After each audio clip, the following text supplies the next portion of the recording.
Amin'izany mbola tsy nisotro sy ny foko, mbola tsy lama tsara ao tamin'izany.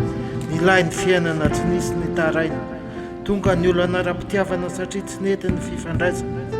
Zaho te hianatra ny zavatra tiako nefa tsy nahita vola, lasa tafalatsaka tanaty sigara sy toaka.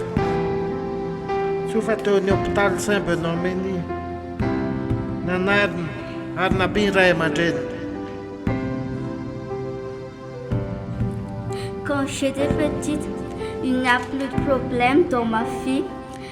Et tout cela sent mieux. La vie est calme. Mais aujourd'hui, l'histoire changea. J'avais un grand problème dans ma vie à cause de mes ennemis. Malheureusement, ma famille n'existe pas.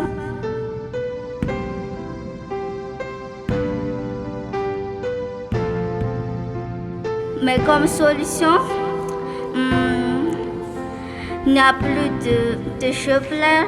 Tous les jours, j'avais pleuré. Et comme d'habitude, je cache pour tout le monde. Pendant ce temps, mes parents ont connu que j'avais des problèmes. Alors, on a se discute. Et après, il me promena dans un hôpital mental et on a connu que j'avais de la trouble de la conscience. Pendant ce temps, ma famille était et mes parents avaient du colère car j'avais ce problème. Et après ça, ma fille revient en calme et je continue mon traitement. C'est incroyable car moi, je suis petit, mais j'avais vu ce problème. C'est mon histoire. Avant, j'étais bien, je travaille bien, aucun souci, et c'est parti. Car la vie est belle. Tout d'un coup, j'ai commencé à fumer de cigarettes, car mon tonton fumait aussi. Et on continuait marionnage, je plane, j'ai l'angoisse, colère, j'étais enceinte, panique du drogue, je déteste tout le monde. Et j'ai trouvé l'hôpital, c'est là que j'ai commencé à vivre, car je pensais, je suis déjà morte. Apprendre à vivre, et maintenant apprendre à réflexe de mon colère.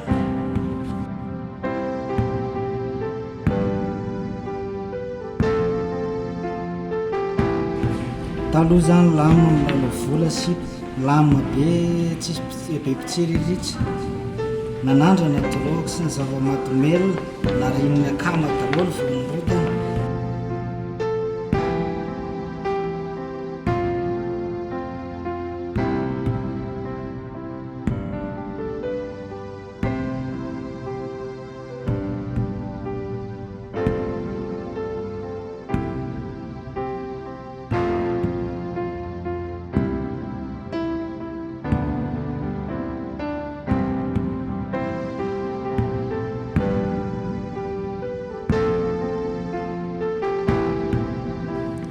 Tambola kely aho dia naniry-nofo aloha hoe zany super boss sy tompony ato. Lay manosika pneu dia mividy kanetiko loha, mbola fotsy be sady ohatran'ny sinoa. Ka nilalao foana fa tsisy hoe okaloha, tsisy kamo fa faly aho nanananamana. Zay côté tao ty aposy nomena an'ireo namana sy ny havana. Nanomboka 12 taona aho, nilaza fa lehibe tsy nihain'ny ray aman-dreny, voakapoka sy voadarika ary voateniteny. Nandeha nireny aho niaraka tamin'le rony, nahita sipakely dia hoe tsy saraka intsony.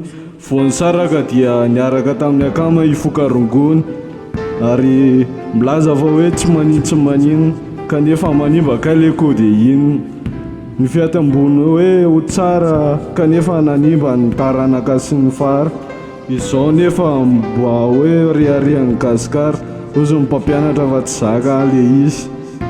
Dia natsahaniko tsy ho fanajako ny ray aman-dreniko. Nivavaka mafy aho hiala ny ratsy fanao, amin'izay mba tsy ho hisy kalalao.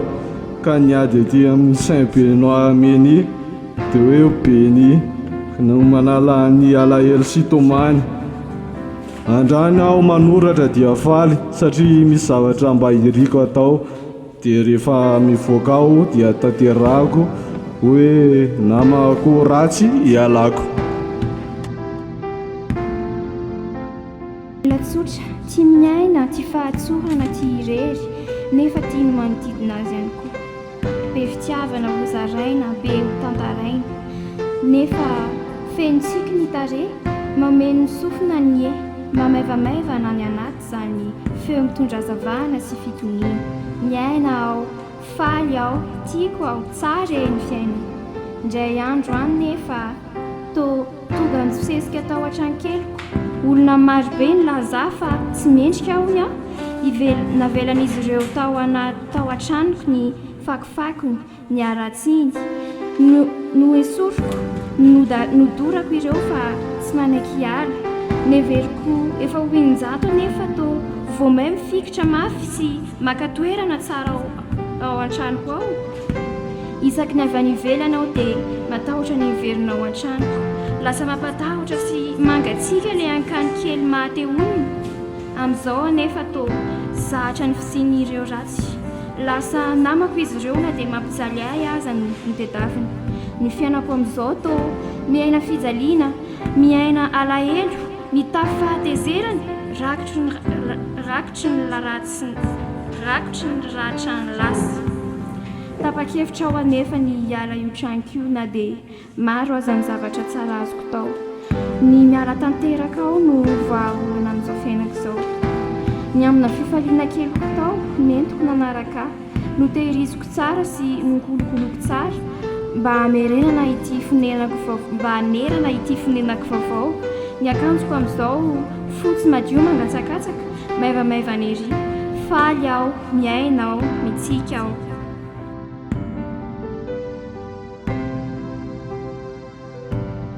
Sotro sy ny foka, mbola salama tsara aho tamin'izany.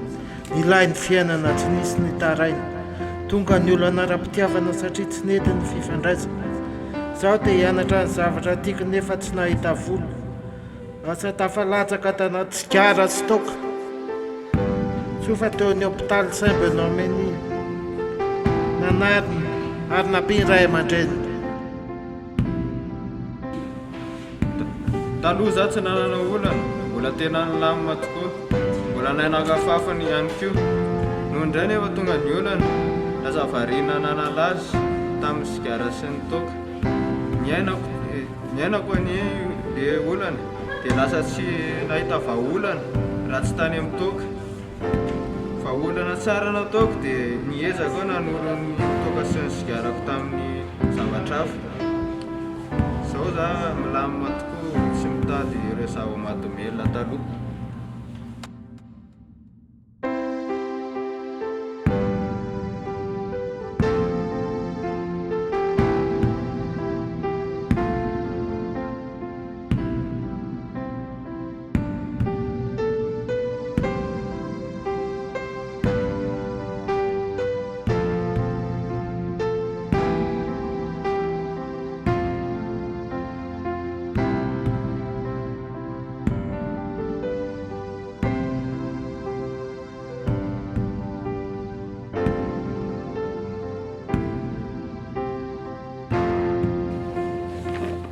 Avant ma vie est bonne, nous sommes heureux, nous sommes vécus en district, en brousse. Donc, c'est bon l'air, c'est ce bon l'air qui provoque une bonne santé.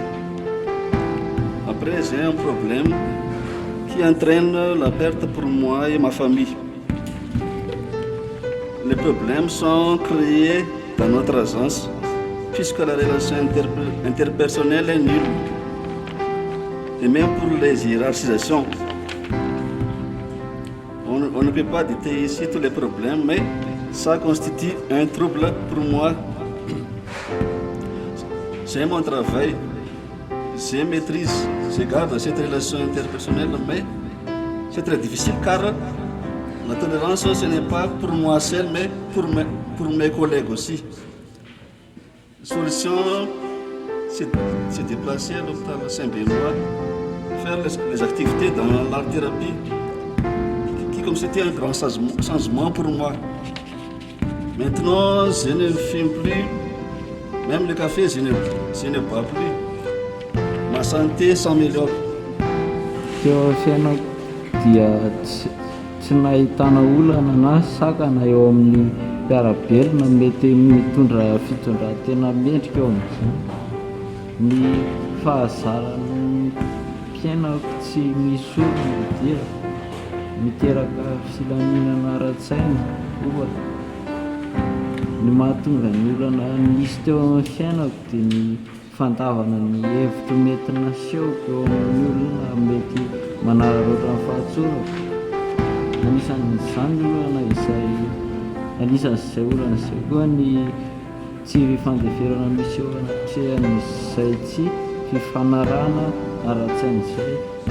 Ny zavatra niainako tamin'ilay fijaliana dia misy fiatraikany teo amin'ny fihetsam-poko ka niteraka alahelo. Eo koa ny olana mitondra amin'ny fijaliana toy ny accident. Ny vahaolana napetrako dia ny fikarohana ny vahaolana manodidina ny olana napetrako.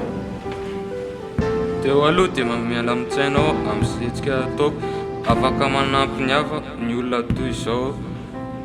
Sendra mba nandeha nikofesy tany am-piangonana mba ho afaka ny elo. Tsindry be dia natsiaro nisy adiny saingy lasa tebiteby.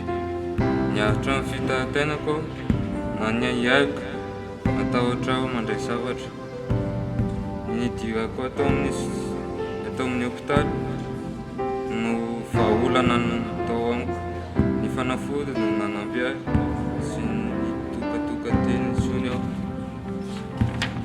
Mahatsapa aho fa velatra kokoa ny saiko, mahatsapa fiovana amin'izao andro iainako.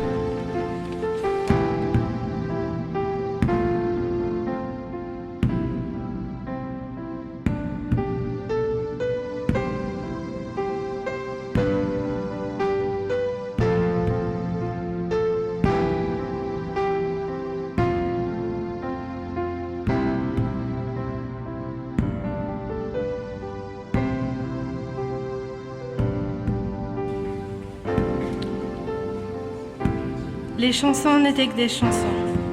L'amour, c'était ma mère qui me séchait après la pluie. Le chocolat, les gâteaux, tout ça c'était suffisant. Le soleil, c'était le rond magique, doux et chaud. La mer était encore des vagues scintillantes.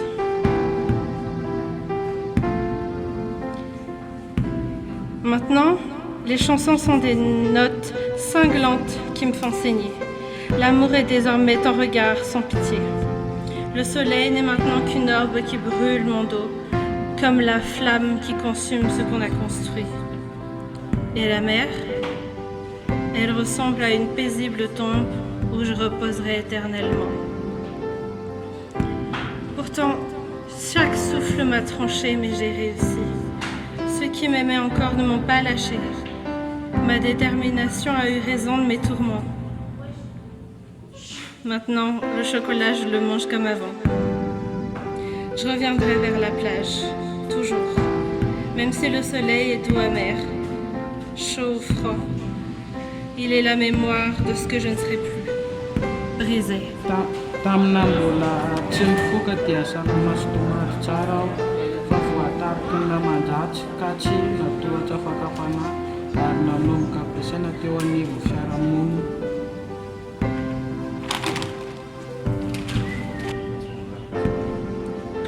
Quand j'étais enfant, tout me paraissait beau, je ne m'inquiétais de rien.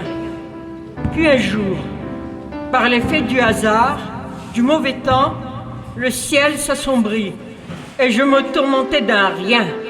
J'ai eu peur de l'orage subit, du malheur possible. Les éclairs suivis de roulements de tonnerre et les grosses gouttes de pluie m'affolèrent. Je cherchais refuge sous le feuillage d'un grand arbre, quand soudain, Je me rappelais que par temps d'orage, il ne faut pas s'abriter sous un arbre, car celui-ci attire la foudre et peut nous tuer. Je me suis éloignée de la menace et accouru chez moi. L'ouï-dire de ma culture orale m'a sauvé du malheur.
C'est l'histoire d'un petit garçon qui... C'est l'histoire d'un petit garçon qui a vécu toute sa vie qui a vécu toute son enfance dans une famille d'accueil et du jour au lendemain, il est parti. Ça a créé tellement un gros chamboulement qu'il en a pleuré et qu'il a commencé à faire des conneries, à fumer, à boire un petit peu. Mais surtout le pire, c'est qu'il est devenu violent. Mais pour les résolutions de 2025, il a décidé de partir en séjour de rupture à Madagascar pour changer son fonctionnement de vie et pour prouver aux gens qui sont autour de lui à la France que c'est un bon gars au fond de lui.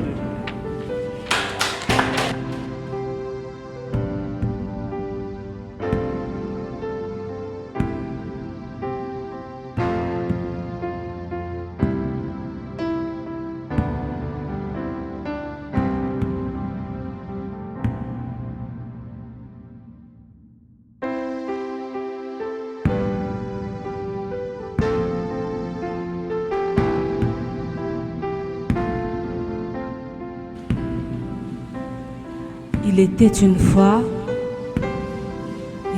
une fois une histoire vraie. Mon bonheur était probablement trop grand dans l'enfance. Il a fallu m'en retirer. J'étais une fille bien, un amour, une grosse boule d'énergie. Et puis survinrent tous les couacs de cette putain de lettre-vie. Vie de viol, vie de vérité, vie de mer de pardon, vie d'avetabe, les avachantangue. J'ai dû désapprendre tout ce qu'on m'a enseigné. On m'avait souvent dit que le travail c'est la santé. Ce travail qui a fait que ma mère n'a pas pu me protéger. Ce travail qui a fait que mon papa s'est éloigné. Au nom de quoi? Au nom de l'argent? Non merci. Au nom de l'alimentaire? Non merci. Au nom des factures? Non merci. Au nom de toutes ces choses qui m'ont privé de je ne sais plus quoi, que mes idées noires que mes idées noires se cassent et me laissent tranquille. Mon bonheur est toujours aussi grand, je suis restée une enfant en dedans, heureuse, folle, amoureuse du chemin que je prends. Je suis une fille bien, un amour, une grosse boule d'énergie. Je pense mes mots avec mes mots et tous les couacs de la lettre vie peuvent aller se racheter une morale. Qu'est-ce que je raconte? Non, moi, j'ai gagné dans cette nouvelle réalité. Je vais plus que bien, je n'ai plus mal, je ne vais plus mal, je vais plus que bien.